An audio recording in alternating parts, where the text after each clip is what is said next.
Namaste. Welcome to Samskriti. We are now in Sarga 5 of Adhyatma Ramayana's Aranyakandam.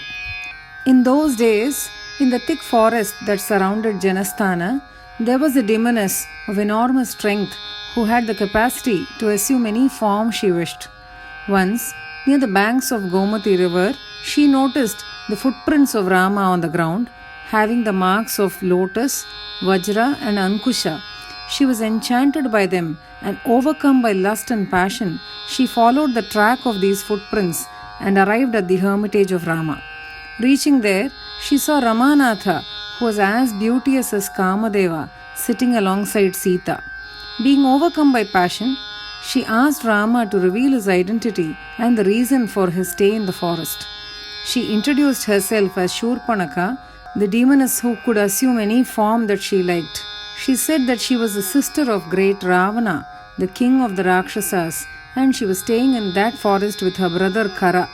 She had been granted the right over that entire forest, and so she was staying there, eating up all the ascetics that she came across. She said that she desired to know about Rama and wanted him to tell her all about himself. To her, Rama replied, introducing himself, Sita and Lakshmana, and asked her what he could do for her. Hearing these words of Rama, the Rakshasi, who was smitten by the love bug, asked him to accompany her so that they could have an enjoyable time moving about in the forest. Being in the grip of passion, she couldn't remain separated from the lotus-eyed Rama. Casting a meaningful sidelong glance at Sita, Rama replied to that demoness with a smile, saying that his wife was present there and abandoning her was impossible. Rama further added that his handsome younger brother Lakshmana was present outside the hermitage and that he could be a fitting husband for her. She could roam about and enjoy life with him in that forest. At these words of Rama, Shurpanaka turned towards Lakshmana and requested him to obey his brother and become her husband very soon.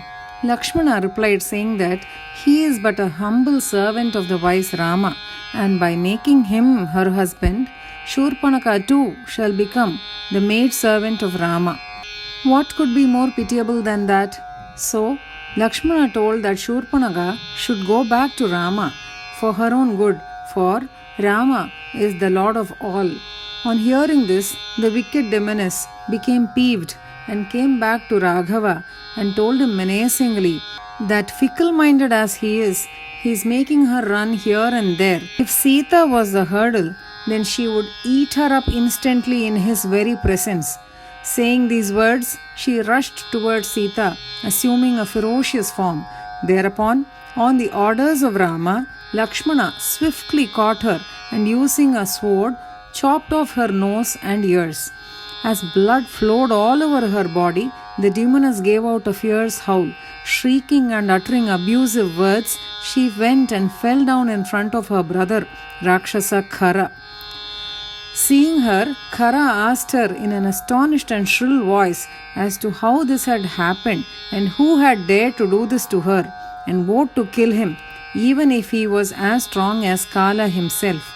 Then Shurpanaka replied, saying that Rama, along with Sita and Lakshmana, was staying on the banks of Godavari with the idea of making the Dandakaranya fearless for men. At his instigation, Lakshmana had done this to her.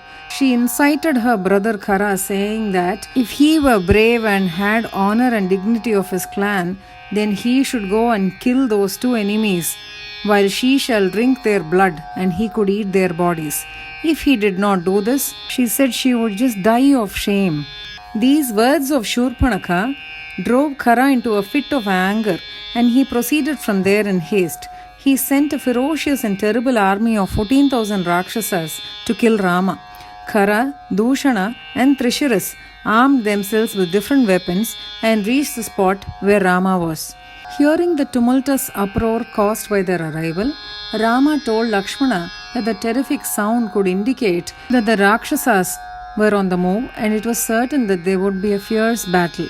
So he instructed Lakshmana to take Sita and secure her inside some mountain cave for shelter. He told Lakshmana to remain there till he destroyed the ferocious demons and also not to inform Sita about this directive. Lakshmana obediently took Sita to a nearby cave. Rama then readied himself, tied his waistcloth and hair, stood there ready with his formidable bow in hand and his inexhaustible quiver tied to his back.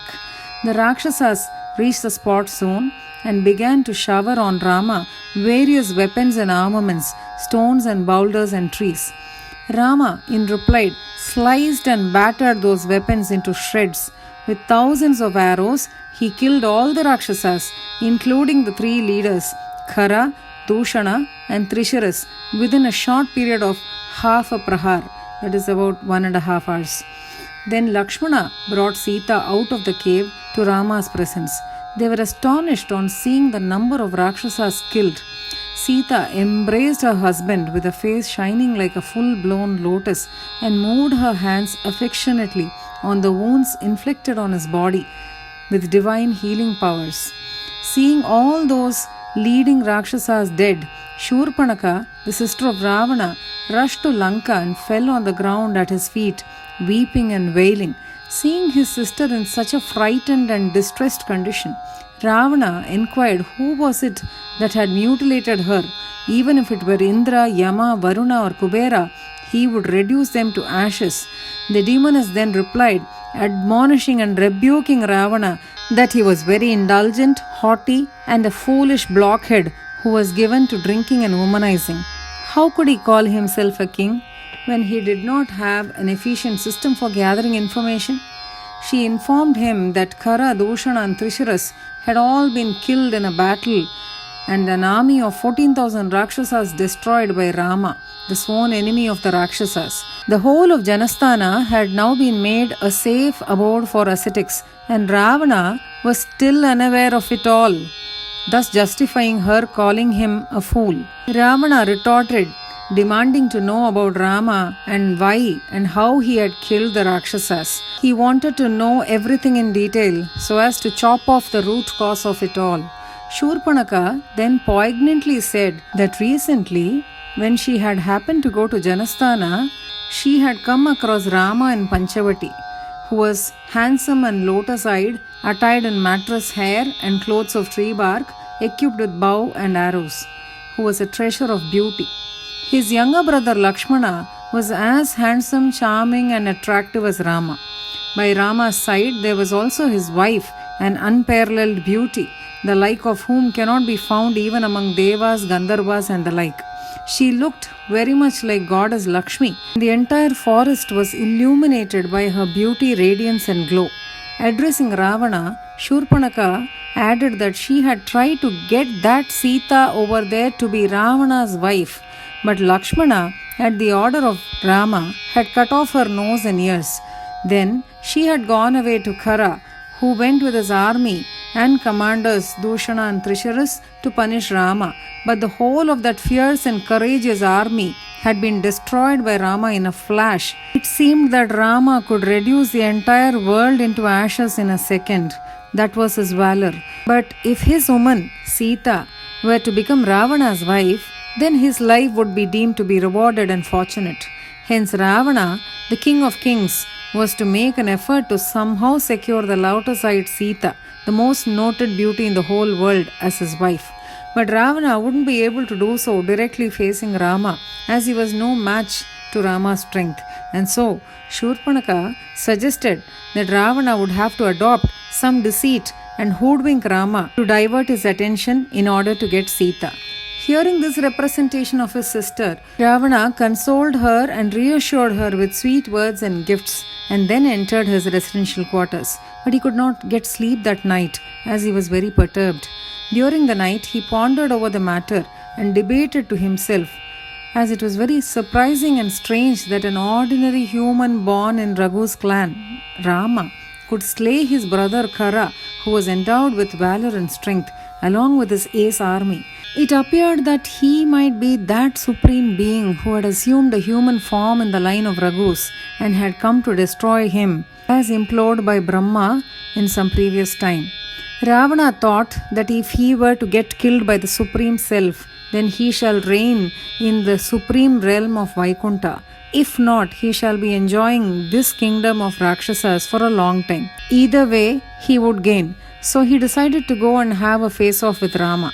Reflecting in this manner, Ravana, the lord of the Rakshasas, concluded that Rama must be Hari, the supreme lord, and resolved within himself that he shall attain the Lord through the attitude of confrontation, for the Lord may not be easily pleased with him through bhakti. Moving on with the chanting now. पंचमः सर्गः श्रीमहादेव उवाच तस्मिन् काले महारण्ये राक्षसी कामरूपिणी विचचार महासत्त्वा जनस्थाननिवासिनी एकदा गौतमीतीरे पञ्चवट्यां समीपतः पद्मवज्राङ्कुशाङ्कानि पदानि जगतीपतेः दृष्ट्वा कामपरीतात्मा पादसौन्दर्यमोहिता पश्यन्ती सा शनैरायाद् राघवस्य निवेशनम् तत्र सा तं रमानाथं सीतया सह संस्थितम् कन्दर्पसदृशं रामं दृष्ट्वा कामविमोहिता राक्षसी राघवं प्राह कस्य त्वं कः किमाश्रमे युक्तो जटावल्कलाद्यैः साध्यं किं तेऽत्र मे वद अहं शूर्पणखा नाम राक्षसी कामरूपिणी भगिनी राक्षसेन्द्रस्य रावणस्य महात्मनः खरेण सहिता भ्रात्रा वसाम्यत्रैव कानने राज्ञा दत्तं च मे सर्वं मुनिभक्षा वसाम्यहं त्वां तु वेदितुमिच्छामि वद मे वदतां वर तामाह रामनामाहं अयोध्याधिपते सुतः एष मे सुन्दरी भार्या सीता जनकनन्दिनी स तु भ्राता कनीयान्मे लक्ष्मणोऽतीव सुन्दरः किं कृत्यं ते मया ब्रूहि कार्यं भुवनसुन्दरी इति रामवचः श्रुत्वा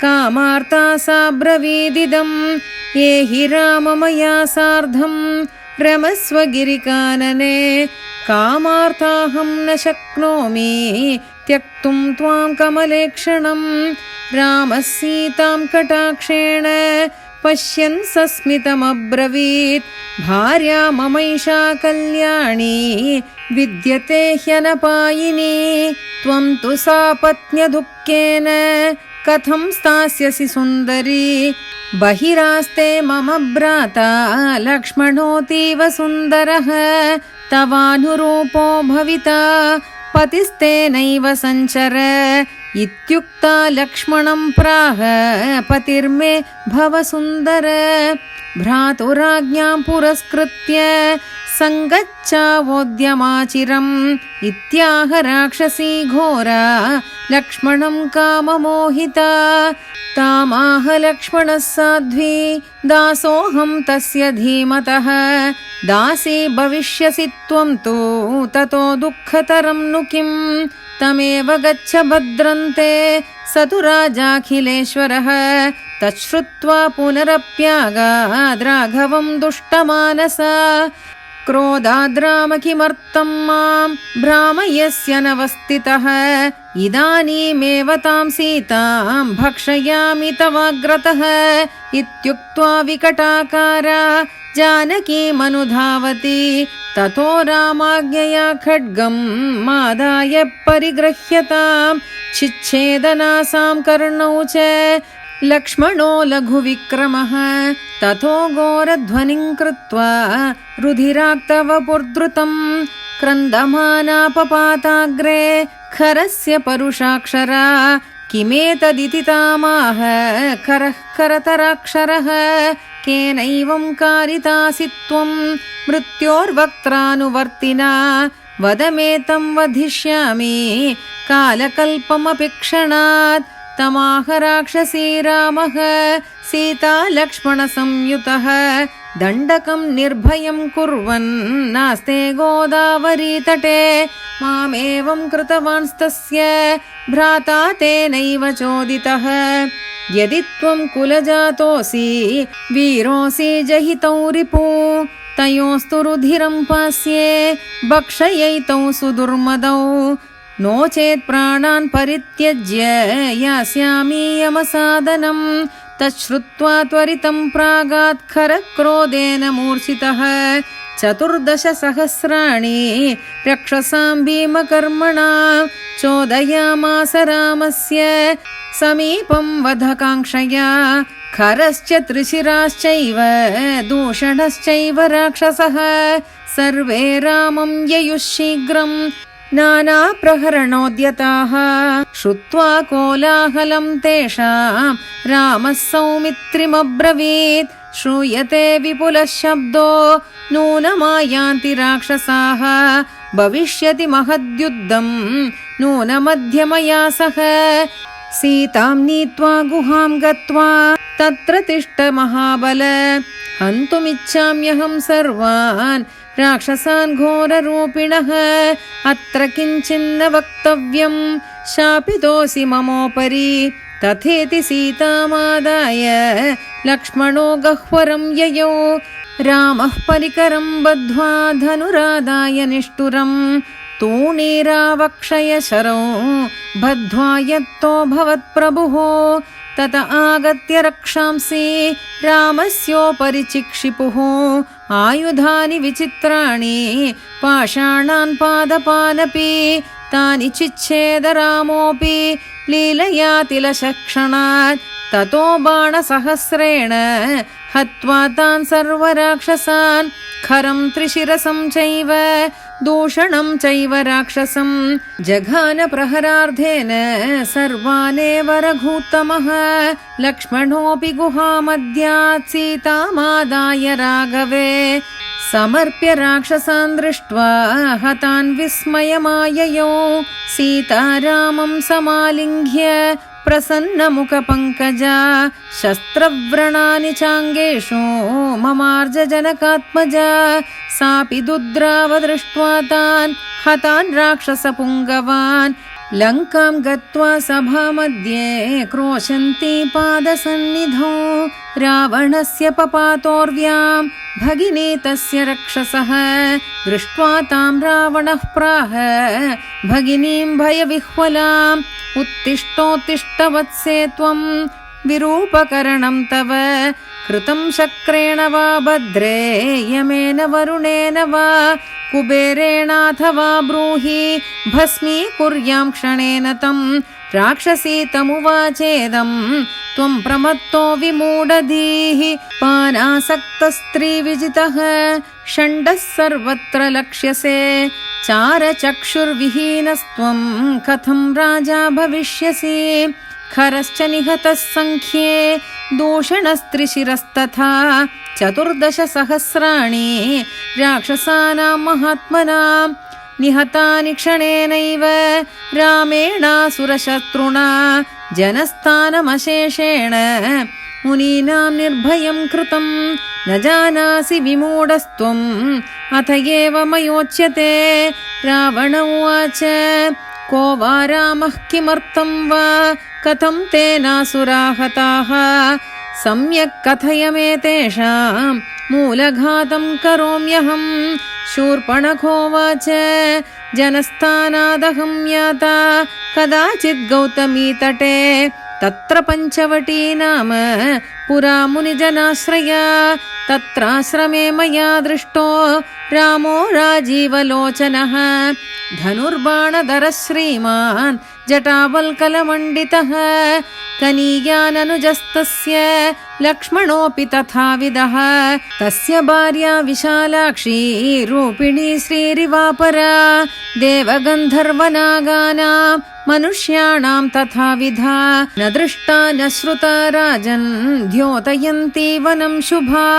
आनेतुमहमुद्युक्ता तां भार्यार्थं तवानघ लक्ष्मणो नाम तद्भ्राता चिच्छेद मम नासिकां कर्णौ च नोदितस्तेन रामेण स महाबलः ततोऽहमतिदुःखेन रुदती खरमन्वगाम् सोऽपि रामं समासाद्य युद्धं राक्षसयूथपैः अतक्षणेन रामेण तेनैव बलशालिना सर्वे तेन विनष्टा वै राक्षसा भीमविक्रमाः यदि रामो मनः कुर्यात् त्रैलोक्यं निमिषार्धतः भस्मीकुर्यान्न सन्देह इति भाति मम प्रभो यदि सा तव भार्या स्यात् सफलं तव जीवितम् अतो यतस्व राजेन्द्र यथा ते वल्लभा भवेत् सीता राजीवपत्राक्षी सर्वलोकैकसुन्दरी साक्षाद् रामस्य पुरतः स्थातुं त्वं न क्षमः प्रभो मायया मोहयित्वा तु प्राप्स्यसे तां रघूतमं श्रुत्वा तत्सूक्तवाक्यैश्च दानमानादिभिस्तथा आश्वास्य भगिनीं राजा प्रविवेश स्वकं गृहं तत्र चिन्तापरो भूत्वा निद्रां रात्रौ न लब्धवान् एकेन रामेण कथं मनुष्यमात्रेण नष्टः सबलः करो मे भ्राता कथं मे बलवीर्यदर्पयुतो विनष्टो भत राघवेण यद्वा न रामो मनुजः परेशो मां हन्तु कामः सबलं बलौघैः सम्प्रार्थितोऽयं द्रुहिणेन पूर्वं मनुष्यरूपोऽद्य रघोकुले भूत् वध्यो यदि स्यां परमात्मनाहं वैकुण्ठराज्यं परिपालयेऽहं नो चेदिदं राक्षसराज्यमेव भोक्ष्ये चिरं राममतो व्रजामि इत्थं विचिन्त्याखिल राक्षसेन्द्रो रामं विदित्वा परमेश्वरं हरिं विरोधबुद्ध्यैव हरिं प्रयामि द्रुतं न भक्त्या भगवान् प्रसीदेत् इति श्रीमध्यात्मरामायणे उमामहेश्वरसंवादे अरण्यकाण्डे 5मः सर्गः।